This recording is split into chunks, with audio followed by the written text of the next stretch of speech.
Hey, how's it going? It's Sovereign. Welcome back to another Genshin Impact video. So if you didn't hear already, MiHoYo just had their 1.4 live stream update video to let us know what's coming for the festival and all the events in 1.4. We got the rundown of most of the things that are going to be happening in the next patch: rewards, primal gems, Mora, weapons, new characters, a lot of extra things. I'm going to be creating a series of videos that's going to go into each one of those things in detail. So today's video is specifically about the weapons that are coming in patch 1.4. Make sure you guys stay all the way to the end of the video because we're not only going to be talking about each weapon in depth, we're also going to be talking about builds with them. Who will you be pairing these weapons with? Who is the most ideal? But before we get started, this will be a good time to hit that like button on the video. Also subscribe, because like I said, I'm going to be coming out with a series of videos talking about all these working parts of 1.4 in detail. So make sure you don't miss any of that content. All right, let's get into the video. All right, where do we start? Do we just start off with the 5-star right away? Let's do it. Let's talk about Elegy for the end. Base attack, 46. Secondary stat, energy recharge. You know how Venti is with that ult. Energy recharge goes a long way with Venti.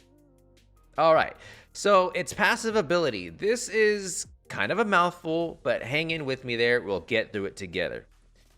All right. A part of the millennial movement that wanders amidst the winds. Increases elemental mastery by 60. And when elemental skills or elemental bursts hit opponents, the character gains a sigil of remembrance. This effect can be triggered once every 0.2 seconds and can be triggered even if said character is not on the field. What? Okay. Damn. All right. When you possess 4 sigils of remembrance, all of them will be consumed, and all nearby party members will obtain the Millennial Movement Farewell Song effect for 12 seconds. This increases elemental mastery by 100 and increases attack by 20%. Boy! Once this effect is triggered, you will not gain sigils of remembrance for 20 seconds. The many effects of Millennial Movement buffs of the same type will not stack. So this is passive. It's a passive. Oh my god. This is amazing. And I hope that everybody gets how amazing this really is. And this makes Venti even more powerful than he is now, and even more of a larger asset than he already is to a team. Yikes. All right, the energy recharge scaling scales up to 55.1%, and the base attack scales to 608. So let's talk about who we would use this on. Obviously, Venti. This bow is made for Venti, okay? Since this bow has energy recharge as its secondary stat, this immediately, for me, puts this in the class of sub DPS / support. So I don't think I would run this over something like Amos's bow for main DPS, the person that's going to be out on the field all the time doing all the damage, a lot of white damage as well. However, with its passive ability, it does make up for not having an attack percent scaling like Amos's bow. So it makes up for it. So can you main DPS with this bow? Short answer, yes, but just make sure you're picking up some attack somewhere else. That being said, you can pretty much use this bow on anyone, but it will shine its brightest and release its full potential on Venti. This bow's made for Venti, so if you have Venti, you should be using this bow if you get it. Or if you're just trying to wail out, or just take your chances on the weapon banner, which I would advise against, but you do you. If you want that bow because you have Venti, then go for it, because it is probably now best in slot. Okay, now that we have Elegy for the end out of the way, let's just keep this on track. Go to the next bow on this list, the Alley Hunter. 4-star bow, part of the Alley kit or Alley weapon family. I don't know what they call those or whatever. It doesn't really matter at the end of the day. So, the Alley Hunter. 44 base attack percent scaling for the secondary stat. That's nice to see. So that puts it in a category of main DPS or sub DPS. Right. Special ability or passive, whatever you want to call it. While the character equipped with this weapon is in the party but not on the field, their damage increases by 2%, every second up to a max of 20%. So after 10 seconds of them not being on the field, they get a 20% damage, all damage increase. And then when the character is on the field for more than 4 seconds, so you pop them in, 4 seconds goes by, they start losing 2%. Oh, they start losing 4% every second. So within 5 seconds, after 4 seconds, you're at 0. So you just want to put them in. This is like a sub DPS weapon right here. You put them in, E ult, get out. Get this built back up, E ult, get out. Sub DPS weapon. Nice. Base attack scales to 565. Attack percent scales to 27.6. So, as I said before, this bow screams sub DPS, and it will do it well, especially as a 4-star. So, let's look at who would benefit from this. I gotta tell you guys, pretty much everyone here will benefit from using this bow. All these characters can be used as a sub DPS. I want to say Child, yes, it depends. I know a lot of people like to use him as a main DPS, but I think he shines as a sub DPS because his E, when his E is not in effect, you kind of just don't want to use him as a bow user. You want to use those water daggers. So I would say that this would be good for Child. You guys debate that in the comment section if you want. But most bow users have a sub DPS just built in. That's just like, I feel like that's what we currently have. Everyone can benefit from this. You have Fischl and Oz. Like this is just big. You put Fischl in, put Oz on the field, whether it's ult or it's her E. Does great. Ganyu, she's Ganyu. Yes, you can main DPS Ganyu. Doesn't really matter what you do with her. She's going to be Ganyu. So whether she's main or sub, this will work, but it will work as sub if you don't already have a great bow for her. Venti, yes. We already talked about another bow, the 5-star for him. So if you don't have a 5-star bow for Venti, then yes, you can use this if you want him to be like more of a sub DPS that's not doing ridiculous damage, but this is going to do a decent amount of damage increase for him. Diona, this is where I don't think she's more of a support. Diona, you might not want to use this bow on her because I feel energy recharge is better for her because she heals and gives you a shield. Now, you can build her as a sub DPS if you want, but I feel like that doesn't make much sense to do with her because of what her kit is. So, that being said, I wouldn't pair this bow with Diona. Everyone else, though, even Amber, yes, you can sub DPS her with her little bunny rabbit and her ult. So, if you have Amber and you love her and you want a sub DPS bow for her, here's your chance. You can pick this one up, and I think it'll be just fine. Just fine.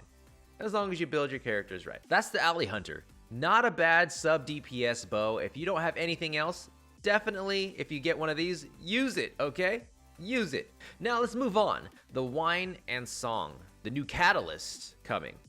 So this catalyst is interesting because, one, I don't really use catalyst users. Not a fan of them. If I had Sucrose, I'd probably use her as a battery for Xiao. So I don't really use them. Let's just leave it there. But let's go ahead and go through it. So it's a base attack of 44, secondary stat, energy recharge. And that starts out at 6.7%, scales to 30.6. Its special ability / passive, hitting an opponent with a normal attack decreases the stamina consumption of sprint or alternate sprint by 14% for 5 seconds. Additionally, using a sprint or alternate sprint ability increases attack by 20%. So you're getting a pretty big attack boost here, and you also get energy recharge. And let's be honest, we're always kind of really sprinting. I'm not sure if this counts as like dashing or dodging. But this would be easy to proc because it doesn't look like there is really a cooldown. If you really don't have anything else, use it, obviously. But I think that in any situation, there might be a better catalyst out there for what you're trying to build. But look, like I said, I'm not a really big Catalyst user. If you guys think that there is someone out there that can really benefit from this new Catalyst, leave a comment below. I'd like to know as well. Let's start a conversation. Let's educate each other on this. Okay, so now that we have that out of the way, the last one on this list is the Alley Flash. This sword, I looked at its stats already previously. Okay, I looked at them, guys. God, oh my gosh. Okay, look, let's pull it up for you, because you guys got to understand the base attack of this thing is pretty chunk. Okay, let's look at this. The Alley Flash. First of all, let's say it has the highest, as of if we assume all this information is accurate and nothing changes up until now and until 1.4 comes out, if nothing changes, has the highest base attack of all the 4-star swords. It even has a higher base attack than the Jade sword, the new Jade sword that came out about a month ago. So, that being said, I feel like this might be a main DPS build. But it's weird, because even though it has a high base attack, it has Elemental Mastery as a secondary stat. And it's a very low value. Let's go into this a little bit deeper. Let's talk about this passive, and we're going to talk about all that. Increases all damage, love that, by 12%. Okay. Okay, you're giving me a high base attack and increasing my damage. All damage. Cool. Taking damage disables the effect for 5 seconds. So, double-edged sword, no pun intended. All right? So, as long as you're not getting hit, you don't have to worry about it. You're going to always have this increase. Oh, my goodness. This sword is interesting to me. All right, let's look at its Elemental Mastery scaling. It's very low. 55 at level 90. And this is why I'm saying this might change by the time it comes out, because this is severely low. And if you're asking yourself, like, I feel like I've seen these stats before. Well, you're not really wrong there. We have another sword that exists in the game, the Iron Sting, that also has an Elemental Mastery secondary stat, but it's a lot higher, starting at 36 versus 12 and scaling all the way to 165 versus 55. So right there, it just shows me, like, okay, why is it so low? This also gives you a damage increase. So dealing elemental damage increases all damage by 6% for 6 seconds, max stack 2. So that's basically 12% like this here. So why the hell is this elemental mastery so low? Is it because of the crazy base attack scaling? Maybe. But who uses Elemental Mastery? Who prioritizes Elemental Mastery? Am I missing something here? A Nemo Traveler can benefit from that? It does have a high base attack, so she, with her low base attack, needs more attack. So if you want a main DPSer, this might be a good option. Just saying. Kaching might actually be a good option, because if you go Thunder Soother on her, you can get the damage, and then you can get... actually, yeah, this might be fire on her. Not gonna lie. Not gonna lie. Elemental Mastery, if she gets it, whatever. But increasing damage if you put Thunder Soother on her, fire! This might be fire as a 4-star. But if you have a 5-star, just use the 5-star. That's pretty much what it comes down to.